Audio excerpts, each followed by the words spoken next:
I always tell myself that it's okay.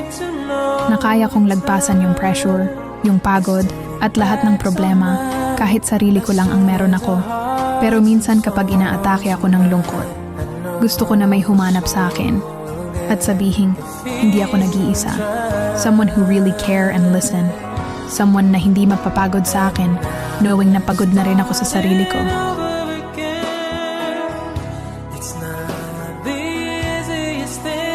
Pwede na, kainan na.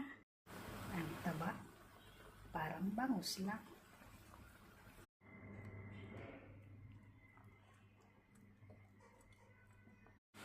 Ayan, magsigang na naman tayo. Kumukulo-kulo na. O, ito yung ang taba. Lalagyan natin ng spinach.